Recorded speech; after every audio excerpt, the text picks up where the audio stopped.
Ellie, I'll try not to embarrass you too much. We'll wait for the dance on that. So, welcome, family and friends, to the special day, July 12th. It's not only Ellie and Jamie's wedding day, but it's the feast day of St. Louis and Zellie Martin, the patron saints of marriage. And how fitting for Ellie and Jamie to be married on this day. I would like to start off by saying welcome to the family of Mike and Martha Luttrell, Jamie's mother and father. Welcome to the family. Carrie, I can't thank you enough, a devoted mother and wife. As partners, we did a great job raising 3 kids.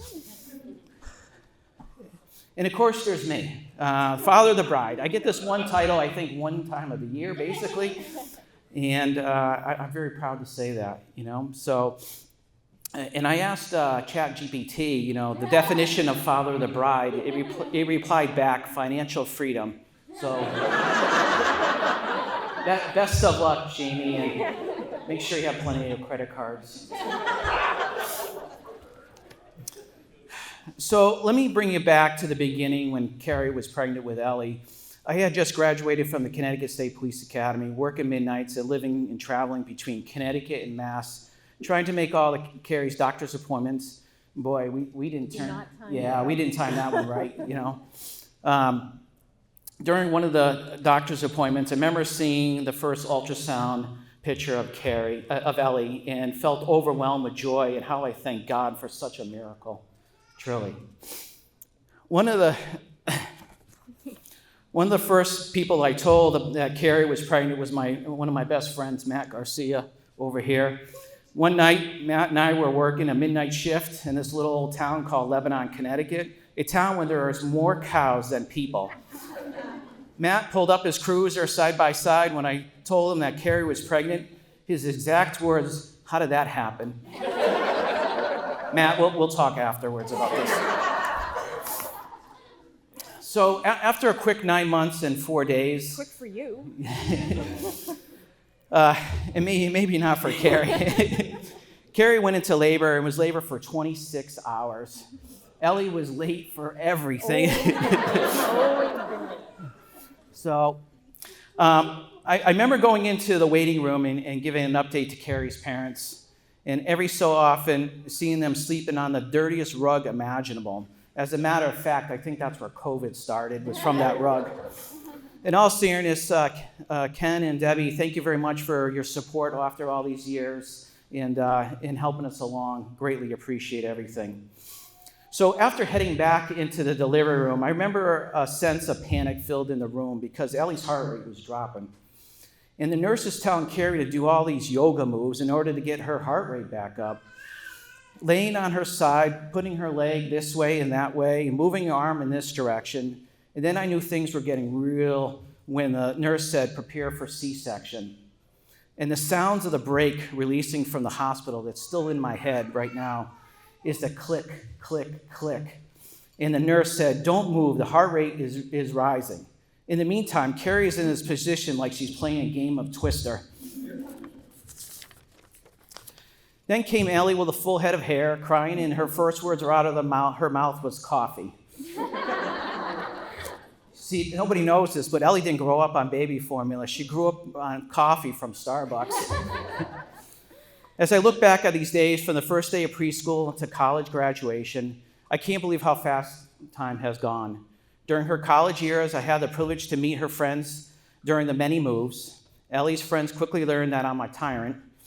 Nobody is walking around here without a box in their hand, is what I used to say to them.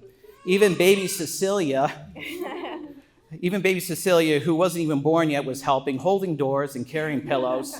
Her and her mother, thank you very much for coming out. Did you know that we have moved Ellie 15 times in the last few years? Into college, out of college, for the summer, out of college, into this apartment, into that apartment. So, Ellie, you have a great bunch of friends, and they really do love you. I've seen it. So, as Ellie was growing up, we had her baptized, and of course, with holy coffee. And she was the only kid that did not complain about attending CCD classes. She actually asked to go. Eventually, Ellie started teaching the CCD classes and is now a full-time teacher at St. Benedict's Classical Academy. In May, Ellie sent us a photo of her students cheering and jumping up and down while watching the white smoke emerging from the Vatican's chimney, indicating a new pope was picked. Ellie's obsessed with Pope Leo. It's just the small things in life, that really make you laugh.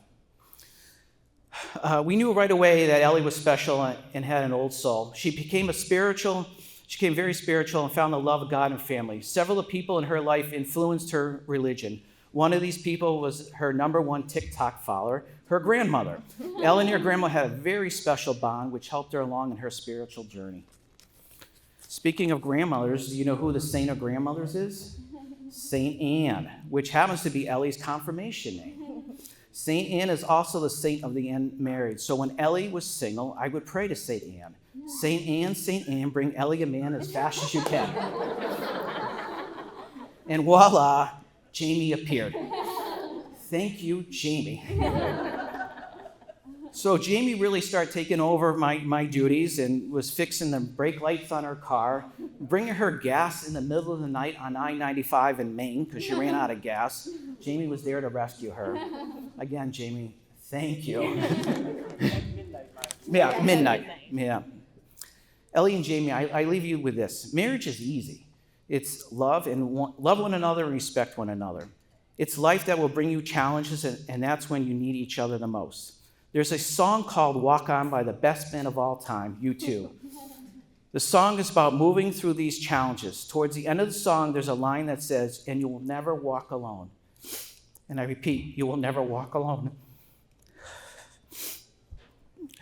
Ellie and Jamie, look around the room. Your family and friends will always be by your side, and you'll never be alone when you face these life challenges. So I take everybody to raise a glass.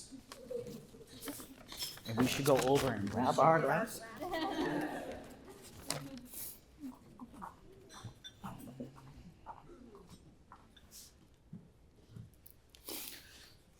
To Ellie and Jamie, may there be many more days like this. Cheers. Cheers.